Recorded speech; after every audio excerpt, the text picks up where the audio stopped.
What's happening? Big K Beezy, we back in this thing. K Beezy for Shazy. We here to talk real quick.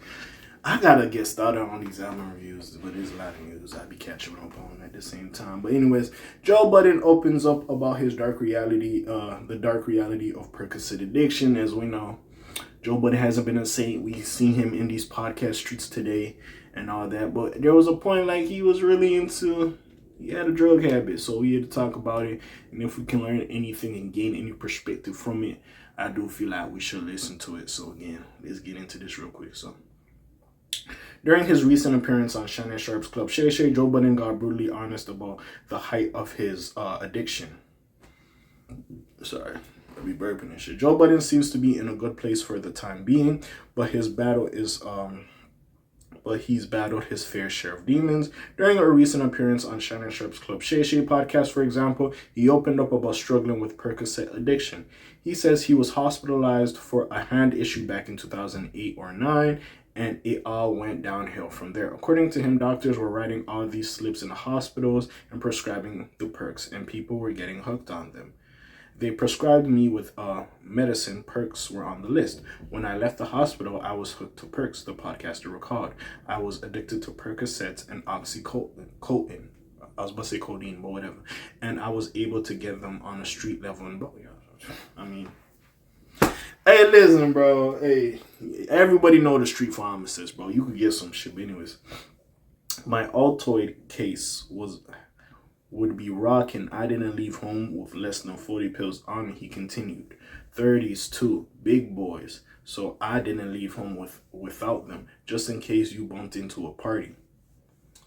You do that long enough, your body starts to become almost dependent on it. And if you get off of it or try to get off of it, you'll start going through these really deep and intensive withdrawals, cold sweats at night. I couldn't live like that. I was killing myself slowly but surely, but it admitted.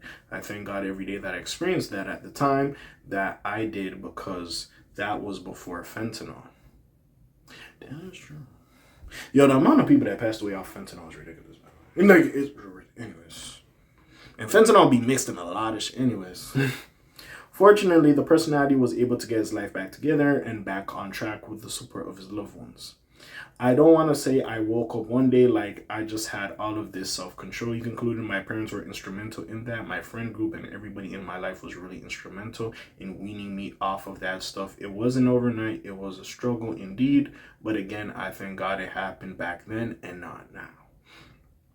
And again, I do gotta salute Joe. I know we look at Joe, sometimes we laugh at his takes. Sometimes we think he does too much. He's a little bit insensitive or whatever have you.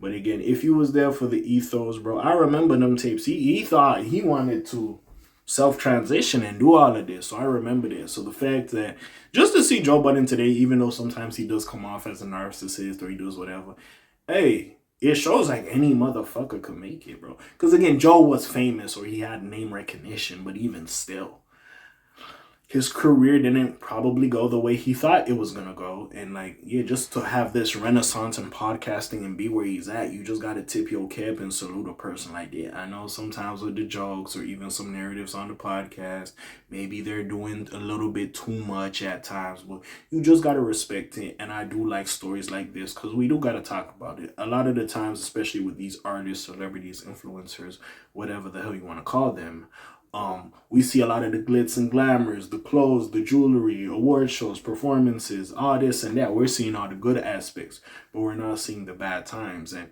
in a sense, even though it's funny and hilarious, some of that bullshit he was doing on Love and Hip Hop, you could clearly see like, bro wasn't always okay.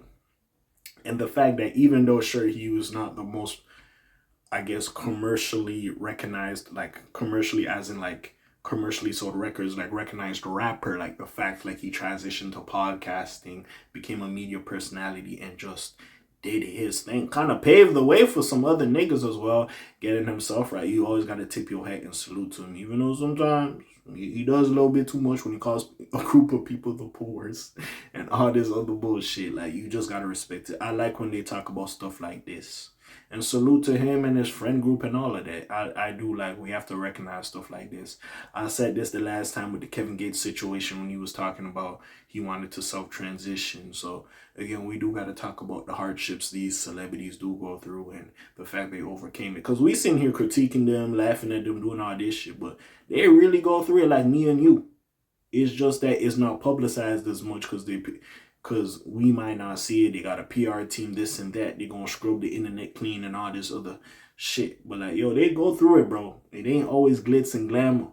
You know, see, that's what we see. But we don't see the tough times they're really going through. So I just got to salute to Joe. You know what I'm saying? Don't get me wrong. Next video, I'll probably be back over here critiquing his ass. Don't get it fucked up. But, hey, got to salute to Joe. You know what I'm saying? Again, I know I always say academic is an inspiration, especially me doing this content shit. I got to put Joe in there as well, man. Hey, but anyways, that's really all I got to say. Besides all that, what do y'all think? You already know what it is. It's your friendly neighborhood K.A. signing off for today. The Black TJ Detweiler doing this thing. My name ring bells like Quasimodo. Hit like, subscribe. You try to hit a little bit more, you heard me. And I'm gone. Slime Zoom, peace, y'all else gang. Aye.